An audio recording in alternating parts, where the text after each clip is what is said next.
ఒక్కొక్క పరిణామం ఒక్కొక్కసారి చర్చకు వస్తూ ఉంటుంది. అందులో ప్రధానంగా వివేకా పిఏకి సంబంధించినటువంటి తిరుగుబాటు ఉదంతం. వివేకానంద రెడ్డి పిఏ వచ్చేటప్పటికి కృష్ణారెడ్డి మొన్నటిదాకా వచ్చేటప్పటికి మొన్న ఈనాడు జ్యోతిలో వచ్చినాయి. ఏది సునీత వేసిన పిటిషన్లు కావచ్చు, ఆ తర్వాత సుప్రీంకోర్టులో రాష్ట్ర ప్రభుత్వం అఫిడవిట్ ఇవ్వడం కావచ్చు, అదనపు అఫిడవిట్. దాంతో ఇప్పుడు అర్జెంటుగా వైసీపీ ఏం చేస్తే వీళ్ళని తీసుకొస్తుంది రంగంలోకి. వివేకా పిఏ తాజాగా ప్రెస్ కాన్ఫరెన్స్ పెట్టి అప్పట్లో నన్ను డీటీసీలో పోలీసులు బాగా కొట్టారు, రిమాండ్కి పంపించారు, 90 రోజుల తర్వాత నాకు బెయిల్ వచ్చింది, కొద్ది రోజుల తర్వాత కేసును సిబిఐ హ్యాండ్ ఓవర్ చేసుకుంది, వాళ్ళు ఎప్పుడు పిలిచినా వెళ్ళి సహకరించాను.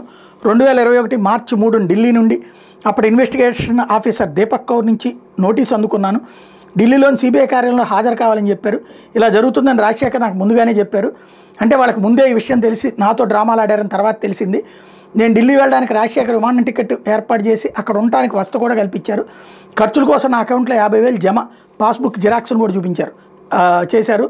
పులివెందుల R&B గెస్ట్ హౌస్లో 4వ సూట్ రూమ్లో రామ్ సింగ్ మేము చెప్పినట్టు విని రంగన్న దస్తగిరి బయటపడ్డారని, నువ్వు కూడా నేను చెప్పినట్టుగా అవినాష్ రెడ్డి, భాస్కర్ రెడ్డి, శంకర్ రెడ్డి పేర్లు చెప్పాలని నన్ను కొట్టారు. నొప్పి తట్టుకోలేక కేకలు వేశాను. అరుపులకు బయట ఉన్న ఈసీ సురేంద్రనాథ్ రెడ్డి విన్నారు. ఇప్పుడు వాటికి సాక్ష్యాలు లేవంటున్నారు.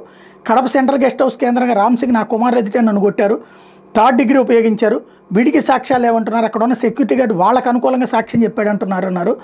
వాళ్ళ వద్ద పనిచేసే వ్యక్తి వాళ్ళకు అనుకూలంగా చెప్పకుండా నా తరపున చెప్తాడా?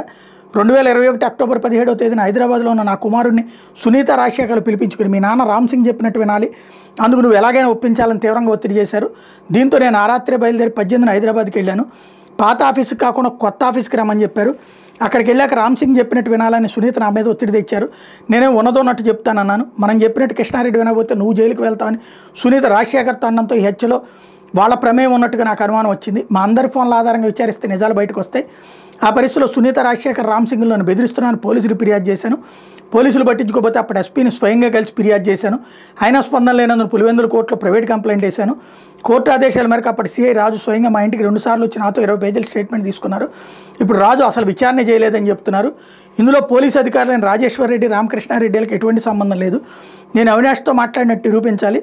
సునీత రాజశేఖర్ నన్ను బెదిరించలేదని, రామ్ సింగ్ నన్ను కొట్టలేదని, తిరుమలలో కానీ కాణిపాకలో కానీ ఏ చర్చిలో అయినా సరే వాళ్ళు ప్రమాణం చేస్తే నేను ఈ కేసును విత్డ్రా చేసుకుంటానని చెప్తున్నారు.